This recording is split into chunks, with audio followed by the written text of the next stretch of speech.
forecast for this November 8th, Friday, with a 100% chance. Awesome. I'm Carl Azus for CNN 10.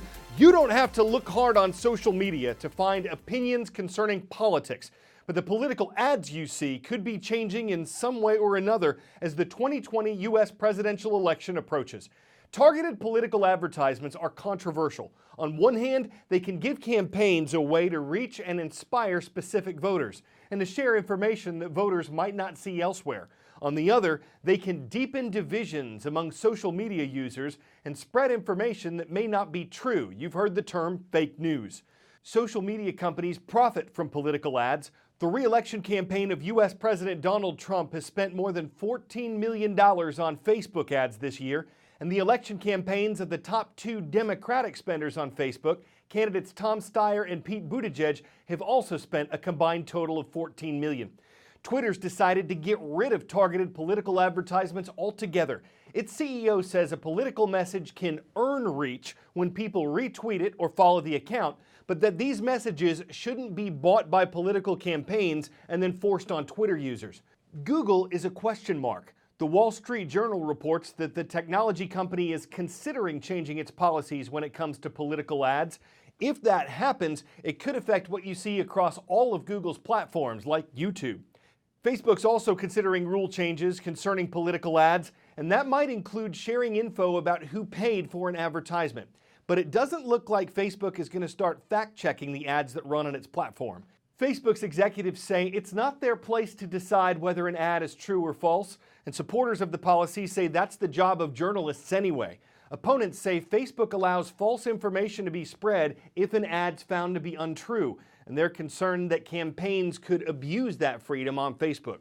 Could these companies pick and choose which ads are allowed based on their own fact-checking? Yes, but doing that has brought them accusations of censorship and bias in the past. 10-second trivia. Which of these nations was once a satellite state of the Soviet Union? West Germany, Poland, Venezuela, or Russia?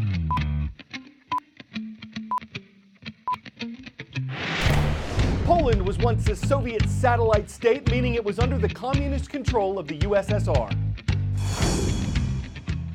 And it's the signs of those times, literally neon signs from when Poland was under Soviet control, that are attracting visitors to a museum in the capital of Warsaw. They don't advertise brand names or restaurants like the neon signs of America. They were mostly stylized ways to let people know where they'd find venues like theaters or appliances for sale.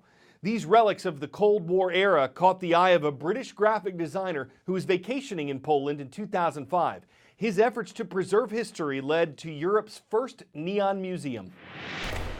This is the Neon Museum in Warsaw, Poland. Neon signs in the West, of course, they're all about the free market. These are different.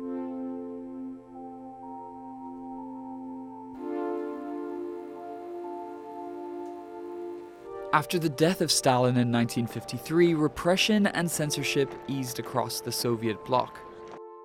Poland launched a neonization campaign to capture some of the glamour of Western cities. They hired the best designers to beautify the country. The authorities used neon to placate, to bamboozle the local populations into believing that all was good.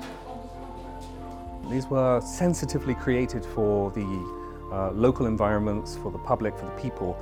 No brands, no logos, just symbols and calm statements.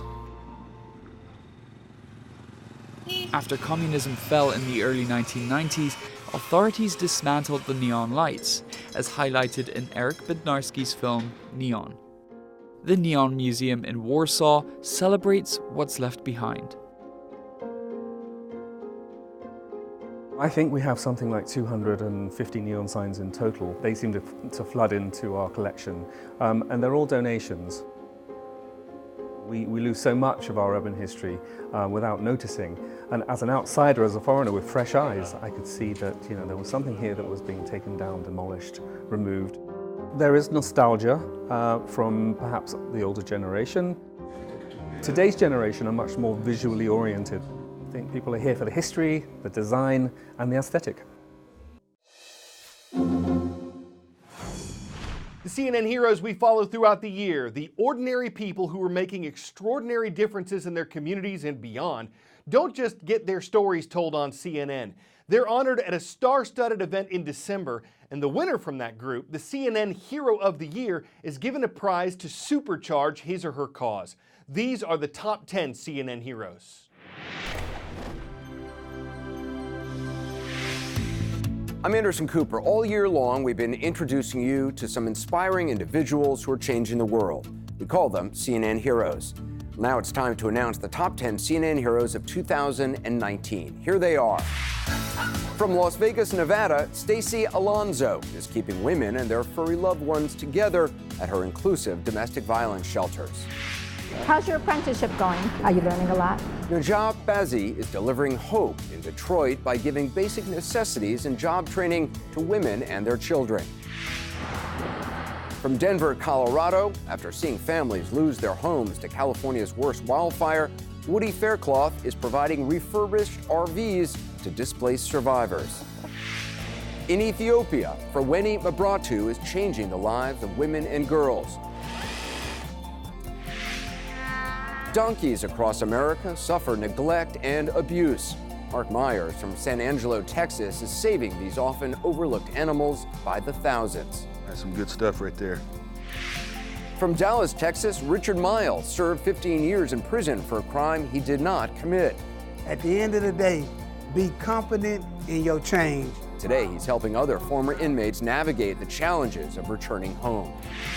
Long neck, just find the length. In Española, New Mexico, an area devastated by the opioid crisis, Roger Montoya is giving young people hope and healing through the arts. Mary Robinson from Mountainside, New Jersey, is helping families who are grieving cope with the loss of their loved ones. I'm on a date on Ocean for Life, that's for sure. From Mumbai, India, Afroz Shah has inspired the world's largest beach cleanup and sparked a volunteer movement to save the ocean. Can I go play some video games? And from Ann Arbor, Michigan, Zach Weigel has turned gaming into therapy for sick kids in hospitals. Congratulations to the top 10 CNN Heroes of 2019. Now it's time for you to decide who should be named CNN Hero of the Year and receive $100,000 to continue their work. Just go to CNNHeroes.com to learn how to vote for the CNN Hero who inspires you the most. And be sure to tune in to CNN Heroes and All-Star Tribute as we celebrate all of this year's honorees, live from New York, Sunday, December 8th at 8 p.m. Eastern.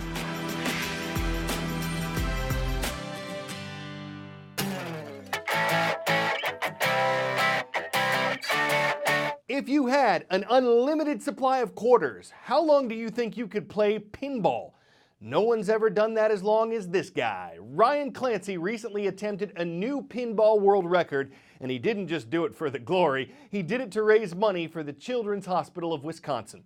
Ryan had to keep his fingers on the flippers except to eat and drink. He was allowed a 5-minute break every hour, and after 32 hours and 2 minutes, the pinball wizard had taken the plunger and launched his name into the record books. In pinball, the playfield is never level. That's how the game is ramped up. And Clancy had to tilt things in his favor by springing into action and staying on the path while making sure nothing bumpered him off course. You know we're not arcading you when we say he really had to give a flip to defy gravity in scoring the new record.